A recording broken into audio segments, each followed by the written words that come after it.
Yummy, Jin Hit Genie is back. Yes. So അപ്പോൾ video ടൈറ്റിലും തമ്മിലും ഒക്കെ കണ്ട അതേ നിങ്ങൾ മന്ദബുദ്ധികളല്ലെന്ന് എനിക്കറിയാം. ഇറ്റ്സ് എൻ എഫ് എഫ് സേവങ് എഫ് ആണ്. ഇത് ഒരു റിക്വസ്റ്റഡ് പണ്ണാണ്. ആക്ച്വലി ഞാൻ എഫ് എഫ് അങ്ങനെ ചെയ്യാനുള്ള ഒരു ഇതിലിരിക്കുമല്ലായിരുന്നു, പക്ഷേ റിക്വസ്റ്റഡ് ആണ്. മാത്രമല്ല എനിക്ക് ഈ കഥ ഭയങ്കര അധികം സങ്കടം തോന്നിച്ചു. കാരണം it's a similar thing to mine. അപ്പോൾ ആ സ്റ്റോറിയാണ് ഞാൻ ചെയ്യാൻ പോകുന്നത്. ഇതിന് ഇൻസ്പിറേഷൻ തന്ന കുട്ടി I am very thankful to her. I have mentioned her.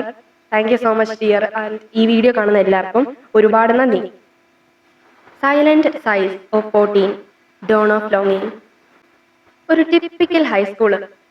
പിള്ളേരുടെ ബഹളം തന്നെയാണ് ഹോൾവേയിൽ മുഴുവൻ. ബഹളം ഇല്ലാതിരിക്കോ? സ്കൂള് തുറക്കുന്ന ദിവസമല്ലേ. അങ്ങനെ ആ ബഹളങ്ങൾക്കിടയിലൂടെ ഒരു പെൺകുട്ടി നടന്നു വരുന്നു.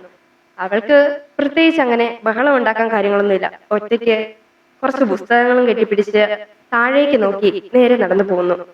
ഓരോ കുട്ടികളും കൂട്ടുകാരെ കണ്ട സന്തോഷത്തിൽ കെട്ടിപ്പിടിക്കുന്നു, അതുപോലെ അവരുമായി സംസാരിക്കുന്നു, ചിരിക്കുന്നു, കളിക്കുന്നു. അതെല്ലാം നോക്കി ഓ ഇതൊക്കെ എന്ത് എന്നുള്ളൊരു മട്ടും ഭാവവുമായി അവൾ മുന്നിലേക്ക് നടന്നു നീങ്ങുന്നു.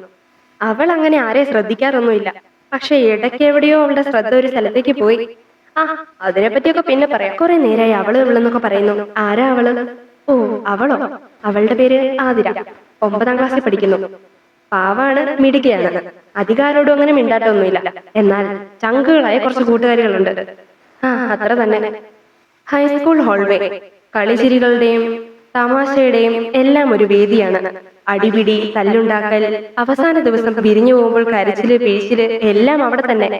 അങ്ങനെ സ്കൂള് തുറക്കൽ നിന്ന് സ്ഥിരം നടക്കുന്ന കാര്യങ്ങളൊക്കെ.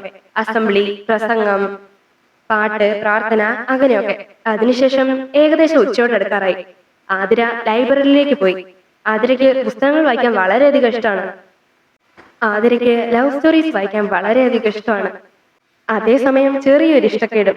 കാരണം എത്ര മനോഹരമാണ് അതിനുള്ളിലെ ജീവിതവും അതിനുള്ളിലെ വ്യക്തികളും ആ കഥയുമെല്ലാം. പക്ഷേ അതേപടിയൊന്നും ലൈഫിൽ നടക്കണമെന്നില്ലല്ലോ.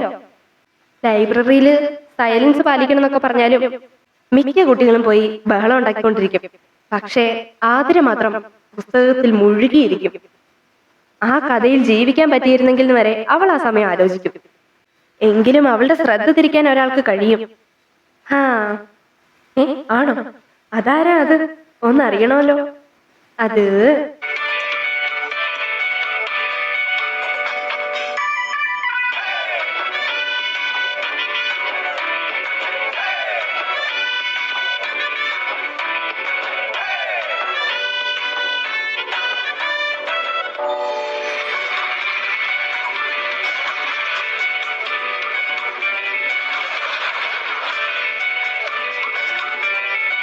ഓ ആതിരയുടെ ക്രഷല്ലേ?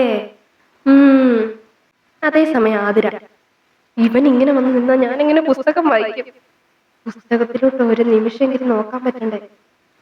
അവൾ മെല്ലെ അടുത്തിരിക്കുന്ന കൂട്ടുകാരിയെ തോണ്ടി വിളിച്ചു. എന്നിട്ട് പറയുന്നു, എടി അപ്പുറത്തോട്ട് നോക്കി. എടി ഇങ്ങനെ സൈഡിൽ നിന്ന് കാണാൻ എന്ത് രസമല്ലേടി. എന്റെ ദൈവമേ എന്ത് ലുക്ക. ആ മുടിയും.